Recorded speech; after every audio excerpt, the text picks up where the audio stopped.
मेरे साथ सिचुएशन ये थी कि इंटेलिजेंट था मैं, बट आज मैं सबके सामने ये चीज़ एक्सेप्ट करता हूँ कि मैं थोड़ा आलसी था। माइंड और ही चीज़ों में लग गया, कुछ फैमिली इश्यूज़ वगैरह आए, जॉइंट फैमिली की काफ़ी चीज़ें समस्याएं आई। बट तो 19 में ना मेरा CHSL का तो प्री नहीं निकला, और CGL का मेंस का जो नॉर्मलाइजेशन वाला शिफ्ट पड़ा था 18, उसमें मेरा अच्छा स्कोर नहीं रहा, तो मैं आउट हो गया। ठीक। बट सर वो बोलते हैं ना कि जब समय से पहले कुछ नहीं मिलता, ठीक तो बात। उसकी मैंने तैयारी की, बहुत अच्छा किया। लेकिन जो गलती SSC में हर बच्चा करता है, एक मॉक टेस्ट वाली, वो मैंने 20 वाले CGL में गलती करी कि मैं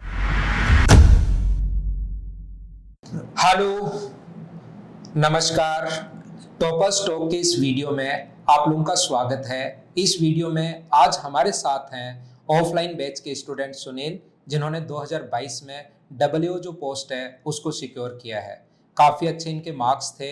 इनकी इस जर्नी में क्या क्या प्रॉब्लम्स आई, सारे के सारे जो अपने SSC के सब्जेक्ट्स हैं उनको इन्होंने कैसे बहुत अच्छे से स्ट्रॉन्ग किया, उन सारी स्ट्रेटेजी के बारे में आप लोग आज इस वीडियो में जानेंगे।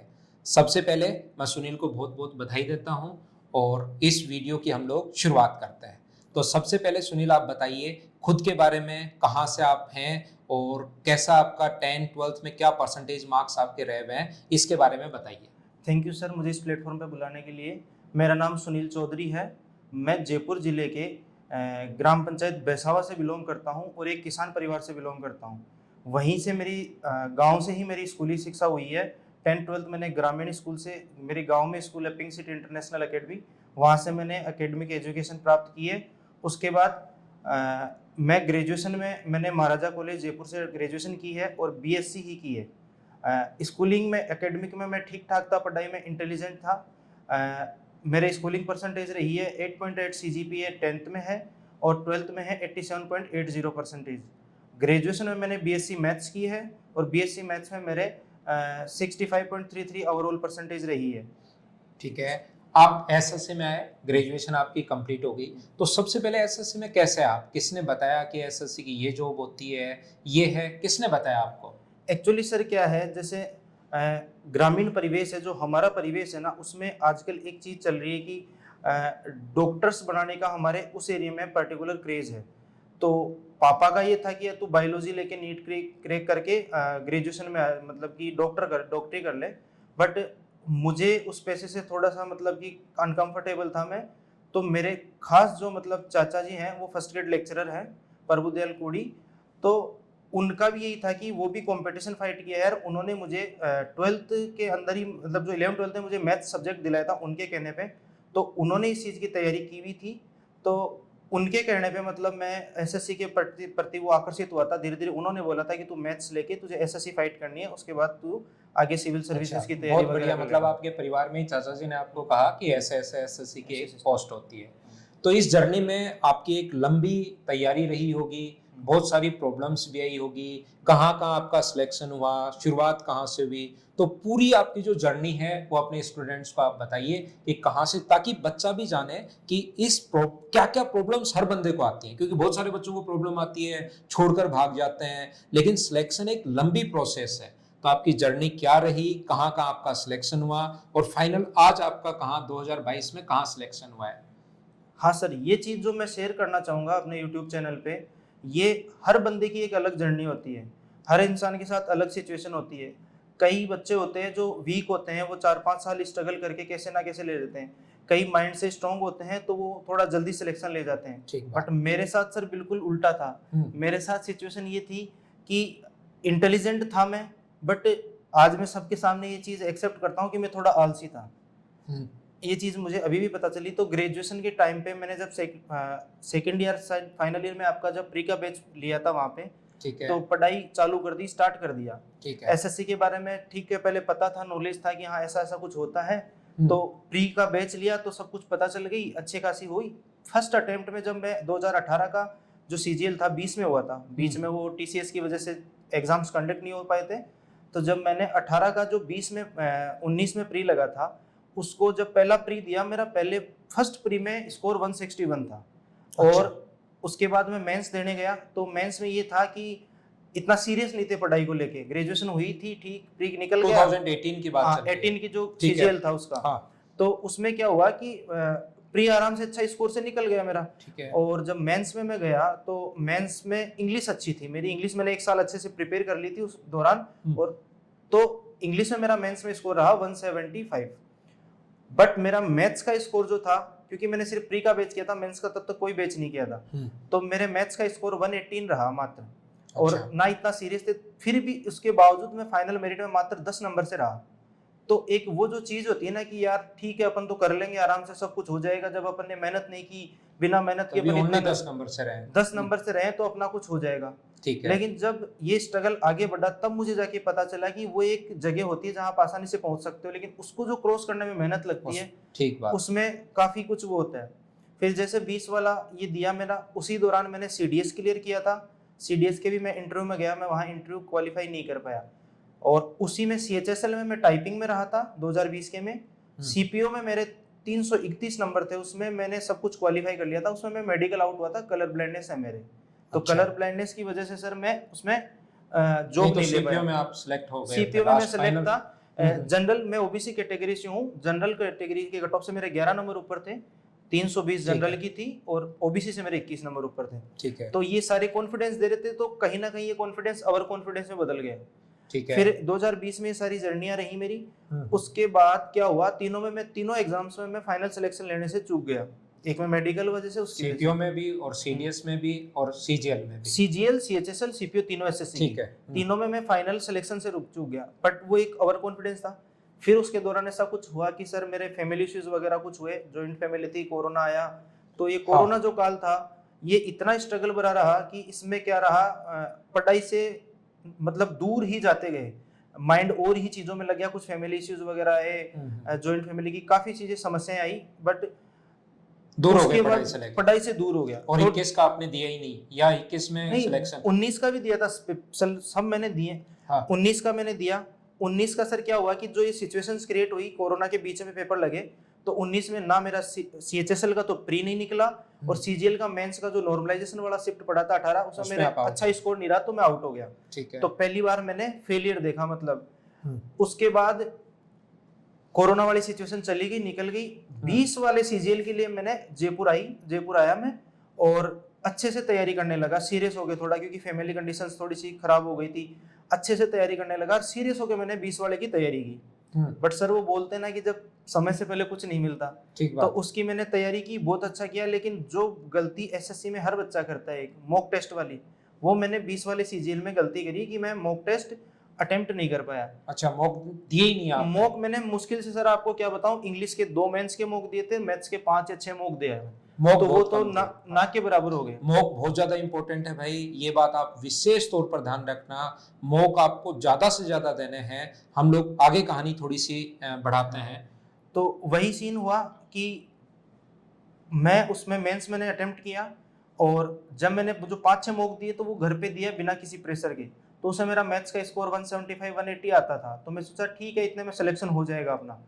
बट जब मैं सीजीएल मेंस अटेम्प्ट करने बैठा 20 वाला, उसमें मेरा इंग्लिश में अच्छा स्कोर था। मेंस में मैथ्स में क्या हुआ कि जब मैं मॉक पेपर अटेम्प्ट करके आया तो मैंने 90 क्वेश्चन अटेम्प्ट किए, मुझे लगा कि ठीक है अपना सिलेक्शन हो जाएगा।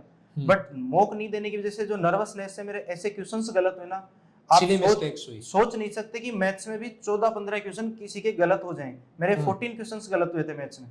और फिर डिस्क्रिप्टिव का वो थोड़ा सा सिस्टम बिगड़ा है, तो उसमें भी मैं फाइनल मेरिट में 5 या 6 नंबर से रह गया। ठीक है। 517 गई।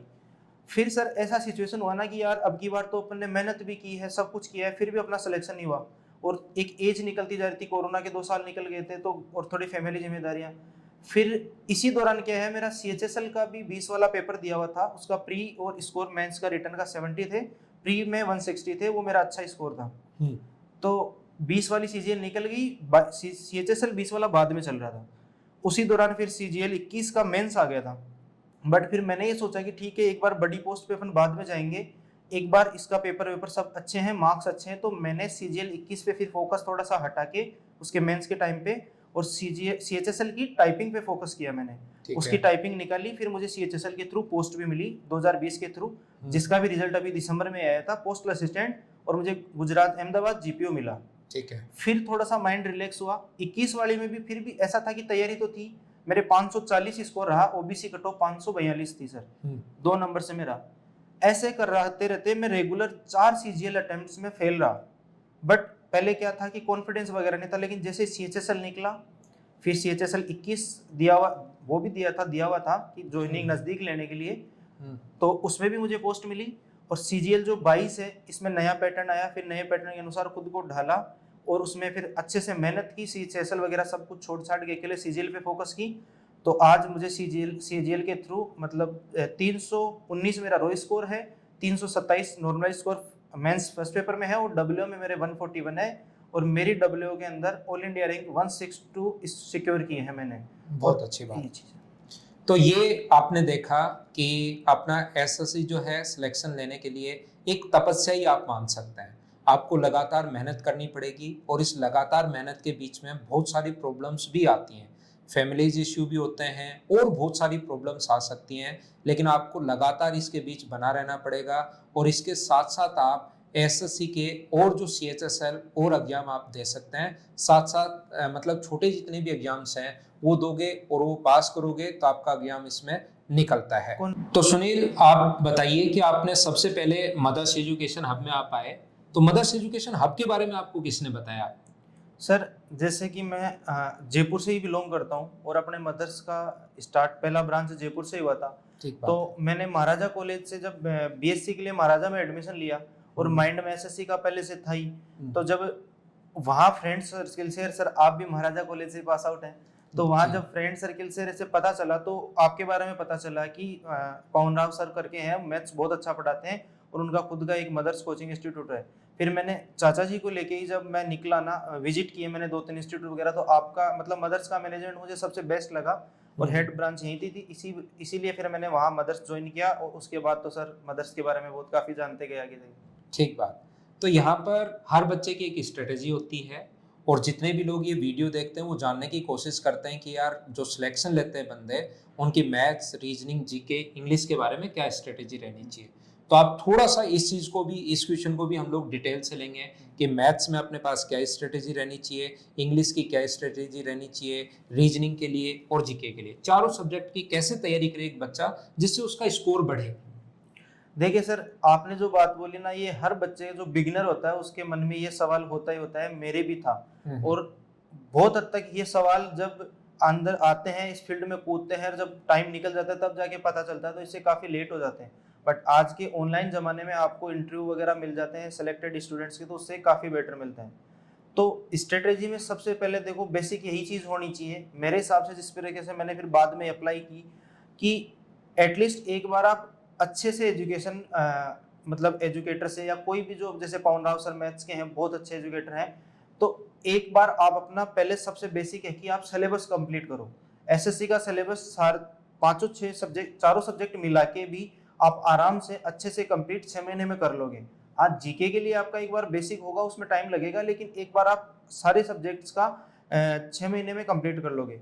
तो ऐसे मैंने भी यही किया था शुरू के अंदर, कि पहले ऐसे मतलब कि हर सब्जेक्ट का एक तरह से नोट्स बनाता गया मेरा, और अपना सिलेबस कंप्लीट किया। और सिलेबस कंप्लीट में सबसे इंपॉर्टेंट चीज ये है कि आपको नोट्स प्रिपेयर करने ही हैं, खुद के हैंड राइटिंग में, क्योंकि नोट्स एक ऐसी चीज है जो अभी आपको ऐसे पता चलेगा कि यार ये तो मैं इस बुक से ही कर लूंगा, ये तो मैं इस बुक से कर लूंगा, लेकिन जब आप फाइनल सिलेक्शन के करीब होगे और जब आपका फाइनल एग्जाम होगा, जब मेंस हो या प्री हो, कुछ भी हो, तो उसके पहले जो 1 महीने में रिवीजन जो कर पाते हो ना आप, वो जो आपके हैंड रिटन नोट्स होते हैं ना, उससे जितना फास्ट और जितना अच्छा रिवीजन कर पाओगे, वो आप किसी दूसरे बच्चे के नोट्स से या बुक्स वगैरह से नहीं कर पाओगे। और रिवीजन बड़ा इंपॉर्टेंट, रिवीजन बहुत इंपॉर्टेंट है सर, क्योंकि एक एक नंबर पे रैंक जाती है यहाँ, एक एक क्वेश्चन पे 4 नंबर है, उस पे आपकी 1500 रैंक चली जाती है। ठीक बात है। तो ये चीज होती है, तो पहले ये सारी चीजें वो करी।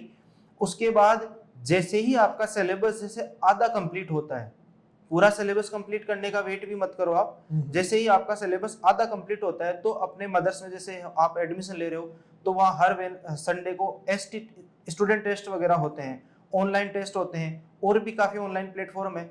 आपका सिलेबस आधा कंप्लीट होते ही आप मॉक टेस्ट वीक में एक दो स्टार्टिंग में, मेरे हिसाब से मैंने जो किया था कि जब तक सिलेबस कंप्लीट नहीं होता तब तक ज्यादा मॉक भी नहीं दिए मैंने, तब तक ज्यादा मॉक्स की भी वो नहीं है कि हाँ, लेकिन आप 1-2 मॉक देते रहो, उससे आप एग्जाम पैटर्न से मतलब बहुत अच्छे से वो हो जाओगे, रूबरू हो जाओगे कि एग्जाम कैसा है, कैसे क्वेश्चंस आते हैं, क्या लेवल आता है। तो उससे क्या होगा कि जैसे आप बचा हुआ आपका सिलेबस प्रिपेयर करोगे उसमें भी आपको काफी हेल्प मिलेगी। ठीक है, जब कि हाँ, तक कैसा आपका क्वेश्चन सिलेबस मिलेगा। कंप्लीट नहीं होता, इंपॉर्टेंट चीज है, सुनने लायक चीज है, जब तक आपका सिलेबस कंप्लीट नहीं होता डेली आपको मॉक नहीं नहीं लगाने देना हैं। है complete। वीक में 1 या 2 मॉक सफिशिएंट है, ये चीज आप लोग ध्यान रखिए। ठीक है सर। उसके बाद जैसे ही आपका सिलेबस कंप्लीट होता है, वो सिलेबस को मैंने आपको बता ही दिया कि किस अच्छे एजुकेटर से एक बार अच्छे से कर लो आप। एजुकेटर्स बहुत अच्छे मिल जाएंगे, सब अच्छे मिल जाएंगे, बार बार हर जगह भागना नहीं है हर किसी को भी। जैसे सर हमें बताया करते थे वो चीज हमें भी फॉलो हुई कि एक किताब को एक बार, एक किताब मतलब 4 किताब को आप 4 अलग अलग बार मत पढ़ो, एक किताब को 4 बार पढ़ लो। क्यों? चीजें सारी वही होती है, बस इधर उधर से घूम फिर के वही चीज आती है। तो एक जगह से अच्छे से सिलेबस कवर करो, वरना उससे तो स्पीड भी हाँ बढ़ती है बच्चे स्पीड की। बढ़ती है। वरना तो क्या होगा, जैसे आप एक जगह से पढ़ लिया, फिर कमी आपके पढ़ाई में है, आप मॉक नहीं दे रहे या आप प्रैक्टिस नहीं कर रहे प्रॉपर तरीके से, आपका मार्क्स मॉक में स्कोर आएगा नहीं। फिर आपको लगेगा कि नहीं यार ये एजुकेटर तो मेरे लिए बेस्ट नहीं है, मैं तो कहीं दूसरी जगह जाऊंगा। फिर दूसरी जगह जाओगे तो उसमें भी आपको कमी लगेगी, तो आप कमी ढूंढते रह जाओगे। ठीक बात। इससे बेटर ये चीज है कि आपने जो चीज पढ़ ली उसको अच्छे से प्रैक्टिस करोगे तो अपने आप धीरे धीरे करके स्कोर अपना बढ़ता जाएगा। ठीक है। एक जगह से अच्छे से सिलेबस कवर कर लो, चाहे वो जीके हो, चाहे वो इंग्लिश हो, चाहे वो ये चीजें हो। अब मैं जैसे पर्टिकुलर सब्जेक्ट्स की बताता हूँ। मैथ्स का तो ये है कि आप एक बार अच्छे से एक टीचर से प्रिपेयर करते जाओ। डेली से आप जो क्यूज चैप्टर चल रहे हैं तो उसके सर पढ़ा रहे हैं, उसके अलावा वो चीजें आप जितना टाइम मिले आप घर पे टाइम मैनेजमेंट करके टाइम टेबल बना के क्वेश्चंस करते जाओ। दूसरी चीज ये है कि जैसे आप सर ने पहला चैप्टर पढ़ाया, दूसरा पढ़ाया, तीसरा, अब जैसे सर चौथे चैप्टर पे चल रहे हैं तो एक नॉर्मल सा बच्चा क्या करता है, 6 महीने के लिए पहले चैप्टर को भूल जाता है। जब तक कोर्स होता है उसका 6 महीने में, तो वो पहले चैप्टर को आसानी से भूल जाता है, उसको छोड़ देता है। फिर वो जब 6 महीने बाद उसको छेड़ेगा तो उसको ऐसे लगेगा कि मैंने तो उसको पढ़ा ही नहीं, कभी कोचिंग ही नहीं करी। तो जैसे जैसे चैप्टर आगे चल रहे तो पिछले वाले चैप्टर्स के लिए भी चाहे आप करो उसके 5 6 10 क्वेश्चन ही, लेकिन और डेली भी नहीं कर पाओ तो जैसे आप वीक में 2 3 दिन ऐसे निकालो जिसमें आप प्रीवियस ईयर उसके साथ साथ 1 घंटा आप प्रेजेंट चैप्टर पढ़ रहे हो तो उसके साथ 20 25 मिनट 50 मिनट ऐसे क्वेश्चंस के लिए भी निकालो जो आपने पिछला चैप्टर्स पढ़ चुके। ये और लाइन उनके बड़ी 2 2 3 इंपॉर्टेंट 3 है। 4 आप कंटिन्यूटी रहेगी वो चीज। ये लाइन बड़ी इंपॉर्टेंट है। आप पिछली जो चीजें हैं वो साथ साथ जरूर पढ़ना जरूरी है, नहीं तो 6 महीने में पहला चैप्टर भूल जाओगे। ये बड़ी अच्छी बात बताई है सुनील आपने। ठीक है, ये चीज रहेगी। फिर आप जैसे ऐसे कंटिन्यूटी में चलते जाओगे तो आपका जब तक सिलेबस कंप्लीट होगा ना, तो मैं ये कह सकता हूँ आपको श्योरिटी के साथ कि आप जब प्री देने बैठोगे ना 6 महीने का कोर्स कंप्लीट होने के बाद, बिना किसी स्ट्रेस बिना किसी विशेष प्लानिंग के आप आसानी से प्री क्लियर कर जाओगे, अच्छे मार्क्स से प्री क्लियर कर जाओगे। सेम चीज इंग्लिश में है। इंग्लिश में आपको 3 सेक्शंस मिलते हैं। 3 सेक्शंस मिलेंगे आपको। एक तो कॉम्प्रिहेंशन मिलेगा, एक वोकेब मिलेगा, एक ग्रामर मिलेगा। जैसा कि पहले पैटर्न अलग था, लेकिन जो आज नया पैटर्न आया है एसएससी सीजीएल का, उसमें जैसे मेंस है तो उसमें ये चीज सामने निकल के आई कि इंग्लिश में कॉम्प्रिहेंशन पार्ट का बहुत बड़ा रोल है, और कॉम्प्रिहेंशन पार्ट को करने के लिए आपको वोकेब और ग्रामर की जरूरत पड़ेगी ही पड़ेगी। इसका ये मतलब नहीं है कि अगर कॉम्प्रिहेंशन मान लो कि 25 से 30 क्वेश्चन कॉम्प्रिहेंशन आ रहे हैं आज 45 क्वेश्चन में से, तो ये नहीं है कि आप 25 30 क्वेश्चन कॉम्प्रिहेंशन बिना ग्रामर बिना वोकेब के कर लोगे। उसके लिए आपको ग्रामर वोकेब, आप पैसेज सोल्व कर रहे हो, क्लोज टेस्ट कर रहे हो, तो आपको ग्रामर और वोकेब आनी ही चाहिए। तो ये है प्रॉपर एक जगह से आप ग्रामर का कोर्स करो। एक जो कोचिंग में सर वगैरह टीचर पढ़ा रहे हैं, जैसे मदर्स एजुकेशन में अपने अच्छे से सर पढ़ा रहे हैं, पूरा सिलेबस कवर कराते हैं, नोट्स प्रिपेयर करो उनके, ग्रामर आप अच्छे से प्रिपेयर कर लो। उसके बाद में क्या होगा कि वोकेब का है तो वोकेब का एक तो जैसे रेगुलर मतलब क्लास में आपको मटेरियल मिलता है वो करते जाओ, उसके साथ साथ उसको रटते जाओ। प्योरली रटते जाओ। हाँ। रटना ही है। जैसे शुरू में आपको गंदा फील होगा कि मैं रट रहा हूँ इसको, मैं ये क्या कर रहा हूँ, लेकिन आगे जाके आपको वोकेब में एक वो रटने की इतनी अच्छी वो कैपेसिटी हो जाएगी कि आपको अगर सामने से भी वर्ड नहीं पता चल रहा होगा ना, तो आप ऑप्शन देखते उस क्वेश्चन को कर लोगे और 100% एक्यूरेसी से कर लोगे। तो वोकेब को जो पढ़ा रहे हैं सर उसको रटते जाओ। कॉम्प्रिहेंशन का ये है कि आपको, और भी बहुत सारे टॉपर्स ने और भी टीचर्स ने हर किसी ने बोला होगा कि आप न्यूज़पेपर रीडिंग करो। कॉम्प्रिहेंशन के लिए रीडिंग But- बहुत इंपॉर्टेंट है, बहुत इंपॉर्टेंट है, बहुत इंपॉर्टेंट है। बट कोई भी इस चीज को सीरियसली नहीं लेता है। अब इसको पीछे मैं बताता हूँ कि कॉम्प्रिहेंशन में रीडिंग में क्या होता है कि आपकी जब रीडिंग हैबिट बन जाएगी ना, तो कई पैसेज कई क्वेश्चन आपसे ऐसे आसानी से सोल्व हो जाएंगे, चाहे आपको उसके पीछे का वो पैसेज समझ नहीं आ रहा हो, आपको चाहे उसका आपको ग्रामेटिकल जो नॉलेज यूज हुआ है वो आपको बिल्कुल नहीं पता, चाहे आपको उसकी वोकेब नहीं पता, लेकिन जो रीडिंग स्किल्स डेवलप होगी ना, उससे आप उस पैसेज को अच्छे से बिना उसको समझे भी आप कर जाओगे, उसको सही कर जाओगे, क्योंकि वो एक रीडिंग स्किल है, माइंड अपने आप हिंट देता है अपना। जैसे इंग्लिश मीडियम के बच्चे होते हैं तो वो इसी वजह से उनको प्रॉपर तरीके से बहुत सारे रूल्स वगैरह नहीं आते, लेकिन वो देख के क्वेश्चन सही कर जाते हैं। और इसके बाद ये वर्ड आएगा तो वही आ जाता है। कंपटीशन में ये चीजें मैटर करती है, रीडिंग कॉम्प्रिहेंशन स्किल्स। तो ग्रामर अच्छे से कंप्लीट करो, वोकेब अच्छे से करो, और पहले दिन से ही ये आदत डाल लो कि आप रीडिंग करो न्यूज़पेपर। उसके अलावा जैसे 3 सेक्शन आते हैं, पैसेज, पीक्यूआरएस और क्लोज टेस्ट। इसकी एक बेटर सी अपने इंस्टीट्यूट में भी मिलती है, मदरसे में भी मिलती है, और भी कोई आप बुक लाना चाहो तो एक बुक ले लो, ये बुक ले लो। और एटलीस्ट डेली का कंटिन्यूटी टूट जाती है, किसी की भी नहीं बन पाती इन चीजों के लिए। भाई आप सिलेबस तैयार कर रहे हो, लेकिन फिर भी आप ये रखो कि आप ज्यादा दिन इनसे दूर मत रहो। 2-3 दिन हुआ तो आपने 1-2 क्लोज टेस्ट कर लिया, ये चीजें कर ली, तो ये चीजें क्या होती है, जब आप मेंस एग्जाम आएगा ना आपका पास में, तब आपके पास इनके लिए टाइम नहीं बचेगा। तब आप ये चीजें शुरू में तो हर इंसान ये सोचता है कि यार ये चीज ऐसी है, ये इंपॉर्टेंट नहीं है, मैं एग्जाम के पास कर लूंगा। लेकिन अपन एग्जाम आते आते इतनी चीजें छोड़ देते हैं ना कि एग्जाम के पास आने के बाद फिर पढ़ने का मन नहीं करता सर, क्योंकि वो चीजें पहले वो करते जाते। तो ये चीजें सब शुरू में करते जाओ। इंग्लिश आपकी बहुत अच्छे से, शुरू में बहुत दिक्कत आएगी हिंदी मीडियम स्टूडेंट्स को, लेकिन ये मैं गारंटी देता हूँ कि ये जो चीजें आप करते जाओगे तो हिंदी मीडियम के स्टूडेंट भी बहुत आसानी से इंग्लिश कर लेंगे। मेरे काफी 3-4 महीने में सुधर जाएगी, मतलब 3-4 महीने में आपको इंटरेस्ट आने लग जाएगा, अच्छी हो जाएगी। और जब आप उसको कोचिंग कंप्लीट करके 2-4 महीने और दे दोगे तो आपका बहुत काफी अच्छा स्कोर आने लग जाएगा। ठीक है। ये सीन ये चीज है। जीके का ये है कि सर ये मैंने अब की बार ये नोटिस किया है, जैसे सीजीएल मेंस हुआ ना, इतने दिन एसएससी जो जीके, क्योंकि मैंने काफी अटेम्प्ट्स दिए हैं, 3-4 अटेम्प्ट्स दिए हैं, इतने दिन एसएससी स्टैटिक जीके पे ज्यादा वो रहती थी, मतलब कि स्टैटिक जीके का पोर्शन ज्यादा पूछा जाता था। कई बार कई ऐसी शिफ्ट्स भी आई है जिसमें अकेले संगीत से 10-10, 11-11 क्वेश्चन पूछ लिए गए सीएचएसएल में। तो अब इंसान ने अगर एक टॉपिक भी छोड़ दिया वो, तो उसका तो पेपर खराब हो गया। लेकिन अब की बार जो मेंस का पेपर पैटर्न पूछा गया है जीके का, उसमें क्या हुआ है कि एसएससी ने पहली बार प्रॉपर जीके पूछा है। प्रॉपर जीके का मतलब ये होता है कि हर सब्जेक्ट को बराबर वेटेज दिए, और जो मतलब जीके के सब्जेक्ट्स होते हैं, पॉलिटी हुआ, इकोनॉमिक्स हुआ, हिस्ट्री हुआ, हर सब्जेक्ट से 2-2, 3-3 क्वेश्चन प्रॉपर तरीके से पूछे गए। क्वेश्चन भी ऐसे पूछे कि हाँ जो आप पढ़ के कर सकते हो, वरना पहले ऐसे होता था कि कितना ही पढ़ लो आप कई क्वेश्चन कर ही नहीं पाते थे। जीके एक बहुत बड़ी हेडेक रहा करती थी। अब की बार पेपर को अच्छा बता रहे हैं, लेकिन मैंने जो एनालिसिस किया वो ये है कि आपके कितने मार्क्स हैं वैसे जीके में? जीके में सर मेरा स्कोर कम ही रहा है, जीके ने मुझे किया, लेकिन जो मैंने अब की बार नोटिस किया ना इसी चीज का, ठीक है, मेरा जीके में स्कोर है 36, बट वो मैंने क्या है जीके में हिस्ट्री छोड़ रखी थी अभी तक। लेकिन आपने एनालिसिस किया है कि इस वजह से ऐसे अच्छा किया जा सकता है? किया। 36 एवरेज मार्क्स हैं, कम भी नहीं है बट अच्छा भी नहीं रहा। बट उसमें ये है कि मैंने तो क्या कुछ सब्जेक्ट छोड़ रखा था जैसे हिस्ट्री वगैरह, बट ये एनालिसिस बैठ के मैंने आगे के लिए, फ्यूचर के लिए किया कि एसएससी अब की बार अच्छा पेपर पैटर्न पूछ रही है।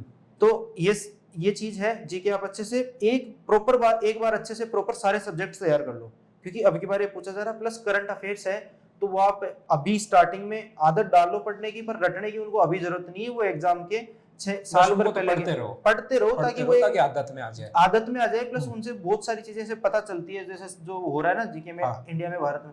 पर रटना आपको वही है, जैसे आपका एग्जाम है तो उसके 6 महीने साल भर पहले के करंट अफेयर्स रटने हैं। ठीक बात। ये जीके का स्कोर हो गया। रीजनिंग का ये है कि रीजनिंग 2-3 ऐसे टॉपिक्स हैं, उनको छोड़ के आपको, मतलब अगर आप डेली मॉक टेस्ट भी कर रहे हो और 1-2 बार आपका पैटर्न चल गया, तो आपको रीजनिंग में कोई एक्स्ट्रा टाइम देने की जरूरत नहीं है। पर कुछ ऐसे हैं जैसे कैलेंडर हुआ, उनमें आपको कोई कुछ फॉर्मूले वगैरह हैं वो आपको पढ़ने पड़ेंगे। 2-4 ऐसे हैं, डाइस, जैसे डाइस वाला हुआ, तो उनको आप कर लो। उसके अलावा रीजनिंग आप मॉक टेस्ट दोगे, एक तो आप तो बैच बहुत ज्यादा टाइम लगाने की जरूरत नहीं है। जैसे बैच कंप्लीट कर रहे हो ना प्रॉपर, तो उसमें रीजनिंग तो हो ही रही है। एक बार तो प्रॉपर बैच कंप्लीट कर रहे हो तो उसमें रीजनिंग हो रही है, उसमें सब कुछ पढ़ा देंगे। उसके बैच के अलावा इतना ज्यादा टाइम देने की जरूरत नहीं है। हाँ, अब की बार एसएससी मेंस में जो असर्शन रीजन के क्वेश्चन पूछे गए हैं, उनके लिए आप एक बार जरूर कहीं भी गो थ्रू करके अच्छे सा, मतलब उसको कर लो। बैंकिंग की जो बैंकिंग में से क्वेश्चंस रीजनिंग में पूछे जाते हैं, वहां से आप प्रैक्टिस कर सकते हो। 5 से 7 क्वेश्चन ऐसे क्वेश्चंस आए, और उनमें मेरे बहुत ऐसे दोस्त हैं जिनका रीजनिंग में स्कोर उन्हीं की वजह से डाउन गया है। मेरा उनमें अच्छा है। मेरा पर्टिकुलर स्कोर है मैथ्स में, मेरा 90 आउट ऑफ 86 है मेंस में। एक क्वेश्चन मेरा गलत हुआ है। रीजनिंग में मेरा 3 क्वेश्चन गलत हुए हैं, 78 मार्क्स है। इंग्लिश में मेरा है 135 मार्क्स की इंग्लिश पूछी जाती है, उसमें से 119 मार्क्स है। और जहाँ मैंने मतलब मैं पिछड़ा हूँ थोड़ा बहुत और भी अच्छी रैंक लाने में, वो रहा है मेरा जीके का पोर्शन, तो उसको मैं अब और भी अच्छे से करूंगा। तो मैथ्स में मतलब आपका एक क्वेश्चन गलत हो गया, और सर मैं तो एक ये याद भी होगा आपको कौन सा क्वेश्चन गलत बिल्कुल हुआ सर, होगा? क्वेश्चन कोई गलत सिली हुआ है। मिस्टेक हुई होगी सिली जरूर। मिस्टेक नहीं सर, बहुत ही ज्यादा सिली मिस्टेक। हम्म। वो मैं आपको आज कैमरे के सामने बताना चाह रहा हूँ, मेरे दोस्त को बताता हूँ। मेरी शिफ्ट में मेरा पहला ही, क्योंकि मैं मैथ्स अटेम्प्ट की थी मैंने पहले, तो एक पेपर में जाते हैं तो शुरू में गड़बड़ाहट रहती है, बाद में आदमी थोड़ा सा नॉर्मल हो जाता है, इंसान की ऐसे मैनेज हो जाता है पेपर देख के। तो मेरा पहला ही क्वेश्चन है, मैं मेरी आंसर की भी सर को बता के जाऊंगा, पहला ही क्वेश्चन है, पहला ही मतलब मैथ्स ओपन किया, जाते ही पहला क्वेश्चन टाइम एंड डिस्टेंस का आया था क्वेश्चन। उसमें मुझे आज चारों ऑप्शन भी, दो ऑप्शन मुझे अच्छे से याद है, उसमें 7.98 आंसर था ऑप्शन, जो फर्स्ट ऑप्शन पे था। सेकंड थर्ड ऑप्शन थे वो थे 6 point something and 5 point something, और लास्ट ऑप्शन था 8.98। आप मेंस का 2 मार्क्स का पेपर उठा के देख लीजिए, ये चार ऑप्शन थे। अब कंप्यूटर स्क्रीन ऊपर रहती है, मैं नीचे मेरा पेपर सोल्व कर रहा था, तो उसमें मेरे 0.98 दो ऑप्शन में सेम था, मेरा 7.98 आंसर आ चुका था। जैसे मैं ऊपर गया लगाने, तो वो एक जल्दी होती है ना पेपर करने 8.98 हो की, गया वो आंसर। तो जो लास्ट में नीचे से पहले ऑप्शन था 8.98, मैंने वो क्लिक कर दिया। उसी वजह से मेरा मैथ्स में सर सिली मिस्टेक हुई है। ऐसे रीजनिंग में भी हुई है एक, पर इनको कम करी जा सकती है, और भी कम करी जा सकती है। पहले मेरे काफी ज्यादा होती थी, जैसे मैंने आपको बताया 14 क्वेश्चन मैथ्स में गलत हुए थे, बट अब काफी कम हुई है, और इसको और भी सुधारा जा सकता है। तो सुनील, आप साथ साथ ये आपकी स्ट्रेटेजी रही है चारों सब्जेक्ट के लिए, साथ साथ आप अपने बच्चों को ये भी बताइए, जितने भी स्टूडेंट्स देख रहे हैं, कि मॉक कितना इंपॉर्टेंट है और मॉक को एनालिसिस कैसे करें देने के बाद। देखो सर, ये चीज मेरे से बेटर कोई फील नहीं कर सकता, क्योंकि मेरी जो जर्नी जो 2 साल या 3 साल में सक्सेस हो सकती थी, वो 4 साल पे गई। वो उसके पीछे एक ही रीजन है, वो मैं देना, वो बोलूंगा मॉक। मैं इस चीज को सीरियस ले ही नहीं पाया शुरू में, क्योंकि पता भी नहीं था इतना। 2022 का अगर आपने जब प्री दिया, उससे पहले आप कितने मॉक दे चुके थे फिर इस बार लगभग? सर 2000 उसके पहले जब तक ये पैटर्न नया नहीं आया था, तब तक तो पुराने मेंस के मॉक देना स्टार्ट किए थे। लेकिन जब से प्री होने के बाद तो मैंने लगभग हर दिन नए पैटर्न पे मॉक दिए। हाँ, कई बार ऐसा होता था कि जैसे मैं मॉक का एनालिसिस नहीं कर पाया, तो फिर मैं नेक्स्ट डे मॉक नहीं देता था, उसका एनालिसिस करता। पहले मैं कोशिश तो ये रहती थी कि मैं सेम डे एनालिसिस कर लेता था, क्योंकि मैथ्स का पोर्शन कम हो चुका था, तो वो जल्दी एनालिसिस हो जाता था। पहले एनालिसिस में टाइम लगता था प्रीवियस ईयर पैटर्न में, पर अब की बार ये है कि एनालिसिस जल्दी हो जाता था, और जीके के क्वेश्चन में लिख भी लेता था जो मुझे नहीं आते थे, ठीक है, मैथ्स के भी लिख लेता था। तो मैं लगभग डेली एक मॉक देने की कोशिश की है, दिया भी है। वीक में मैंने मिनिमम 5 मॉक तो दिए ही हैं अब की बार, और उसी वजह से सर जाके स्कोर बढ़ा है। और मैं आपको एक चीज बताना चाहता हूँ कि एसएससी में अगर आप आ रहे हो और एसएससी को आप निकालना चाह रहे हो, तो एसएससी में इंटेलिजेंसी मायने नहीं रखती है। वो चीज मैं हूँ, मेरे 12th में पीसी में 93.33% है, केमिस्ट्री मैथ्स में मेरा 97-96 स्कोर है, लेकिन फिर भी मुझे 4 साल लगे। ये तभी मैंने बताया था कि मेरी जर्नी औरों से अलग है। बट जो एसएससी निकालने के लिए सबसे इंपॉर्टेंट चीज है, वो है प्रैक्टिस एंड कंटिन्यूटी। ये दो चीज इंसान में होनी चाहिए। कंटिन्यूटी और प्रैक्टिस बहुत जरूरी है। और प्रैक्टिस एक ऐसी सिचुएशन आ जाती है ना कि आप मैथ्स के उन्हीं क्वेश्चनों को कर रहे हो, 10 बार कर चुके हो, तो आपको ये लगता है कि तो मुझे आता है, आपको बहुत बोरिंग फील देता है, आपका करने का मन नहीं करता, लेकिन फिर भी आपको करना पड़ेगा औरों से कम टाइम में करने के लिए। एसएससी में आपको क्वेश्चन आता है, ये मैटर नहीं करता आप कितने टाइम में कर पा रहे हो उसको, ये चीज बहुत मैटर करती है। ठीक बात, क्योंकि बहुत इसमें वो चीज होती है, कम टाइम में भी विदाउट सिली मिस्टेक्स के करना होता है, तो इसके लिए आपको प्रैक्टिस एक क्वेश्चन को 10 बार करना ही पड़ेगा सर। और कंटिन्यूटी ये चीज है कि आप अगर 2 दिन पढ़ रहे हो, 3 दिन नहीं पढ़ रहे, या जैसे किसी दिन 2 घंटा पढ़ लिया, किसी दिन 10 घंटा, ऐसा कुछ नहीं है। आप ये बिल्कुल गलत है, ऐसा आप सक्सेस ले ही नहीं पाओगे। आप कंटिन्यूटी से चाहे 7-8 घंटे पढ़ लो अच्छे से प्रॉपर फ्रेश माइंड से, अगर 7-8 घंटे आप कंटिन्यूटी से पढ़ रहे हो, तो आप साल भर में सिलेक्शन लेके जैसे निकल जाओगे, वरना तो इसके इस जाल में फंसे रहोगे, फिर निकलना बहुत मुश्किल हो जाता है। क्योंकि मैं भी एक कंडीशन में ऐसे सिचुएशन में आ गया था, जब सर का जोटवाड़ा ब्रांच है, मदरसोर में जोटवाड़ा रहता हूँ, तो 21 के मेंस के पहले मैं सर से मिला था कि सर ऐसा सेमिनार में मिले थे, सेमिनार हुआ था। फिर मैंने सेमिनार में सर से पर्टिकुलर सेमिनार में नहीं पूछा, मैंने ऑफिस में जाके आपसे क्वेश्चन पूछा था। तो सर से मैंने एक ही चीज बोली कि सर ऐसा सिचुएशन है, मैं 3-4 मेंस दे चुका हूँ, 3 मेंस, और मैं फाइनल मेरिट में आउट हो रहा हूँ, मैं डीवी में जा रहा हूँ, और ऐसी सिचुएशन है। तो सर ने मुझे एक ही चीज बोली थी कि बेटा इस टाइम पे गिव अप मत कर देना, अगर तू गिव अप नहीं करेगा ना, तो एक दिन तू मिठाई का डिब्बा लेके मेरे पास जरूर आएगा।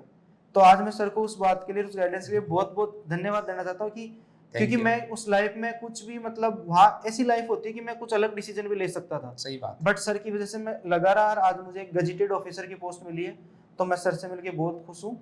और ये स्ट्रेटेजी है मॉक टेस्ट का, ये है कि मेरी जो स्ट्रेटेजी रहती थी मॉक टेस्ट में, ये था कि मेरी प्री और मेंस की स्ट्रेटेजी 22 वाला जो नया पैटर्न है उसकी मैं बात करता हूँ। प्री और मेंस की मॉक की स्ट्रेटेजी मेरी अलग रही है कि जैसे प्री में क्या होता था कि प्री में मेरी शुरू से स्ट्रेटेजी, प्री में मेरा हमेशा स्कोर अच्छा रहा है, मैंने डब्ल्यूओ जेएसओ की हर बार कट ऑफ क्लियर की है, पर ये 155 प्लस मेरा स्कोर रहा है चारों पांचों बार।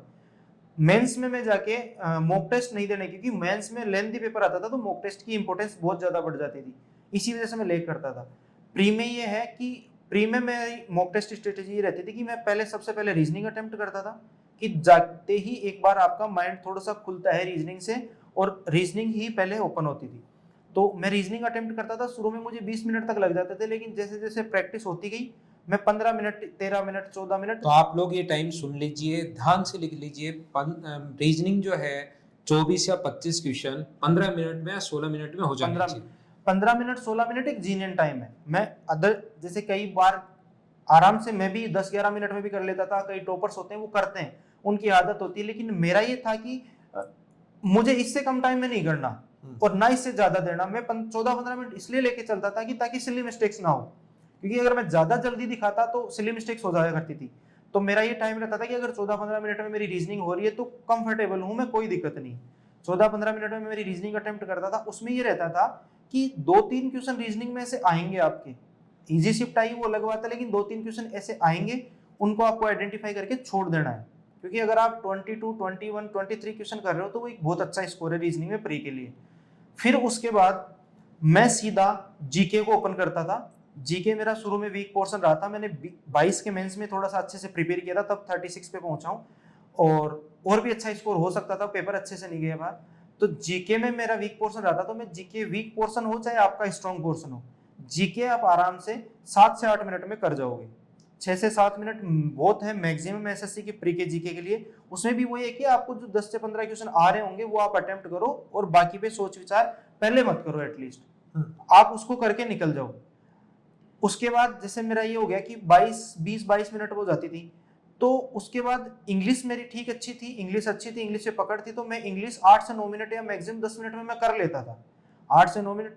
आप अगर एक बिगिनर हो, स्टार्टिंग हो, तो आपको इंग्लिश में 12-13 मैक्सिमम 13-14 मिनट लग सकते हैं, इससे ज्यादा नहीं लगेगी।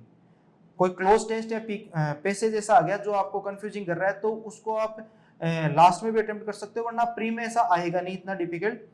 तो ऐसे करके मैं मैथ्स के लिए आराम से 25 से 30 मिनट बचा लेता था।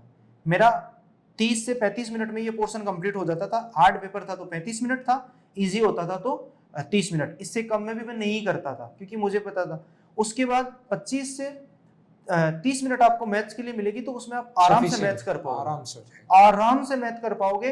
प्री के पेपर मैक्सिमम 90% जो पेपर होंगे जो आप प्रीवियस ईयर उठा के देख लो, आप 20 मिनट में कर लोगे। वो 20 मिनट में तब कर लोगे जब आप आराम से पेशेंस से कर रहे हो तरीके से, वरना अगर आप फास्ट कर रहे हो तो आप 15 मिनट में भी कई पेपर कर जाओगे। फिर आपके पास जो 10 या 5 अगर हार्ड पेपर है, आपके पास टाइम नहीं बचा तो कोई दिक्कत नहीं, वो सबके लिए हार्ड पेपर है। और अगर पेपर इजी है तो आप आराम से 10-15 मिनट बचा जाओगे, तो वो आप फिर बची हुई मिनट आपको पहले जीके में नहीं देनी है। ये चीज याद रखना, बची हुई वो जीके में नहीं देनी, क्योंकि जीके को जो आपको आ रहा था वो आप पहले राउंड में कर चुके, वो आप रीजनिंग प्लस इंग्लिश में दो। रीजनिंग प्लस इंग्लिश में दो, रीजनिंग में दे दिया, इंग्लिश में दे दिया, टाइम बचा तो जैसे मैथ्स का क्वेश्चन हो गया, या इंग्लिश तो ऐसा होगा कि आपसे छूटेगा नहीं क्वेश्चन, क्योंकि इंग्लिश में या तो समझ में आ नहीं रहा होता, छोड़ना होता है, वो कंफ्यूजिंग क्वेश्चन नहीं होता। रीजनिंग के जो 2-3 क्वेश्चन बचे हैं, दो-तीन उनके क्वेश्चन अभी आप वापस उन पे भी रीजनिंग से भी पहले मैं आपको वापस ये करना चाहूंगा कि रीजनिंग वाले को देख लो, फिर भी अगर वो ऐसा लग रही है कि यार ये तो नहीं हो रहा है, तो आप एक क्वेश्चन के रीजनिंग पे 10 मिनट मत दो। क्यों? रीजनिंग ऐसी चीज होती है कि कई बार आपको कोई ट्रिक समझ में नहीं आ रही ना, नहीं सेट हो रही, वो क्वेश्चन नहीं होगा। बट मैथ्स का क्वेश्चन आपने कोई कैलकुलेशन मिस्टेक की है फर्स्ट राउंड में और वो आप नहीं कर पा रहे हो, तो वो दूसरे राउंड में श्योर शॉट आपसे हो जाएगा। तो मैथ्स पे टाइम देना है, रीजनिंग मैथ्स पे, जीके इंग्लिश पे दूसरे राउंड में नहीं देना है। ये मेरी प्री की स्ट्रेटेजी थी। फिर जब मैंने मेंस के लिए मैं खुद भी खूब कंफ्यूज रहा कि यार जीके इंग्लिश का पेपर जो सेक्शन होता है मेंस में सेकंड, वो हो जाता है, उसमें ज्यादा स्ट्रेटेजी की जरूरत नहीं, उसमें टाइम मैनेजमेंट का इतना दिक्कत नहीं है। बट जो पहला सेक्शन था मैथ्स रीजनिंग का 60 मिनट में 60 क्वेश्चन, ये भी एक अपने आप में चैलेंजिंग टास्क है। तो इसके लिए जब मैंने खुद ने बैठ के सोचा, ये मेरी थिंकिंग है कि यार क्या स्ट्रेटेजी रही जाए, क्योंकि मेरे 10 दोस्तों में से अगर मैं देखूं तो 7 से 8 बंदे थे वो पहले रीजनिंग अटेम्प्ट कर रहे थे, और मैंने उनसे कुछ अलग हटके ये सोचा, ये मेरी थिंकिंग है पर्सनल, आप अपने हिसाब से भी इसको देख सकते हो, पर मुझे जो बेटर लगा कि मैंने पहले मैथ्स अटेम्प्ट की। क्यों? मुझे ये पता था कि मैथ्स में एटलीस्ट मुझे ये चीज पता रहेगी कि ये क्वेश्चन मेरा देखा हुआ है या मेरा नहीं देखा हुआ है या मुझे नहीं आएगा। तो मैं पहले राउंड में मेरे आए हुए क्वेश्चन, एटलीस्ट अगर 30 क्वेश्चन मैथ्स के हैं तो एसएससी क्या करेगा, 5 क्वेश्चन हार्ड सेट कर सकता है, इससे ज्यादा क्वेश्चन हार्ड सेट नहीं करेगा। 25 लेकिन मैं 25 क्वेश्चन अगर मैं 20 मिनट में करके निकल गया, तो फिर मेरे रीजनिंग क्या होता है कि रीजनिंग में सर आप सिली मिस्टेक्स के चांसेस ज्यादा होते हैं। रीजनिंग ऐसा सब्जेक्ट है जो आप अगर एक्यूरेट माइंड के, फ्रेश माइंड के साथ कर रहे हो तो रिलैक्स माइंड के साथ पूरा कर जाओगे, वरना सिली मिस्टेक्स बहुत होती है। तो मेरा ये था कि मैथ्स में करके निकल जाऊंगा 20 मिनट में, फिर मैं रीजनिंग आराम से कर पाऊंगा। और दूसरा, इसको अगर वाइस वर्सा उल्टा देखें तो ये भी चीज सामने आती है कि मैथ्स एक ऐसा सब्जेक्ट रहा है पिछले 4-5 साल में एसएससी ने, जिसमें बहुत ज्यादा सर वेरिएशन आया है। कई बार एसएससी ने बहुत इजी मैथ्स पूछ लिए, कई बार 2017 मैथ्स में बहुत ज्यादा टफ पूछ लिए, तो आपको उसके पेपर का अंदाजा नहीं रहेगा कि मैथ्स किस लेवल तक आएगी। तो अगर आप पहले रीजनिंग करने बैठ गए, आप रीजनिंग कर रहे हो तो आपके माइंड में एक ही चीज स्ट्राइक करती रहेगी बार बार कि पता नहीं मैथ्स कैसी है, पता नहीं मैथ्स कैसी है, इजी है या हार्ड है, हार्ड आ गई तो मुझे टाइम मिल पाएगा नहीं मिल पाएगा। तो आप पेपर तो रीजनिंग का कर रहे हो, दिमाग में आपकी ये चीज चल रही है, तो फिर आप वो रीजनिंग में मिस्टेक्स करोगे। तो मैंने पहले मैथ्स की थी, ताकि मैथ्स में मुझे पता रहता है कि मैं 25 क्वेश्चन करके निकल जाऊंगा, 5 हार्ड भी आएंगे। तो पहले मैंने मैथ्स कर ली, हुआ भी सेम यही चीज। मैंने मैथ्स के 29 क्वेश्चन फर्स्ट राउंड में 24 मिनट में अटेम्प्ट कर लिए थे, और वो बिल्कुल रिलैक्स तरीके से, क्योंकि मेरे से सिली मिस्टेक्स बहुत ज्यादा होती थी, तो मैं पेपर को थोड़ा सा रिलैक्स होके करता था अटेम्प्ट, ज्यादा जल्दबाजी नहीं दिखाता था, क्योंकि मैंने मॉक्स में 1-2 बार ये चीज अटेम्प्ट की थी बहुत ज्यादा फास्ट मैथ्स करने की, तो मेरे से सिली मिस्टेक्स ज्यादा हो गई थी। तो मैंने मेरे हिसाब से ये रखा कि हाँ, ज्यादा टाइम भी नहीं लगाना, ज्यादा जल्दीबाजी भी नहीं करनी, क्योंकि टाइम बचा के लेके कहीं नहीं जाना अपने को। तो 24-25 मिनट में होगी। तो फिर मेरे क्या रहा कि मैं रीजनिंग को मैंने रिलैक्स माइंड से अटेम्प्ट किया, तो उसमें मेरे सिली मिस्टेक्स नहीं हुई, एक ही क्वेश्चन हुआ, रीजनिंग में मेरा अच्छा स्कोर रहा। वरना मेरे दोस्त अच्छे जो टॉपर्स थे, मतलब अच्छी टॉप रैंक जा सकते थे, उन्होंने रीजनिंग में 7 से 8 क्वेश्चन गलत किए हैं, अससन रीजन वाले। तो ये मेरी मॉक की स्ट्रेटेजी थी। उसके बाद मैं इंग्लिश जीके अटेम्प्ट कर, इंग्लिश जीके है कि वो आप पहले बाद में करो, कोई सा भी करो, वो आपका हो जाएगा, कोई दिक्कत नहीं रहेगी, कंप्यूटर में भी आपका हो जाएगा। और मॉक टेस्ट दोगे तो आपको खुद को भी बहुत चीजें सामने आएगी, हमारी बताई हुई या किसी और की बताई हुई बातों के अलावा भी खुद भी जब आप इस स्टेज पे पहुंचोगे तो कई चीजें आप अपने अकॉर्डिंग सेट कर पाओगे। तो ये मेरी मॉक स्ट्रेटेजी रही थी, मुझे इसका रिजल्ट भी मिला। जीके को छोड़ के मेरे सब्जेक्ट्स में बाकी में काफी अच्छा स्कोर है, और मेरी रैंक भी अच्छी है, डब्ल्यू में ऑल इंडिया रैंक 160 स्कोर की। तो आप लोगों को मॉक के लिए आपको मॉक देना ही है, बहुत सारी चीजें तभी आपको खुद को पता लगेंगी कि कहाँ हमें प्रॉब्लम हो रही है, किस चीज में हम लोग सुधार कर सकते हैं। तो ये थी आज की हमारी खास बातचीत सुनील के साथ। 2022 डब्ल्यू आपके फ्यूचर के लिए बहुत बहुत आपको बधाई। धन्यवाद सर। Thank you.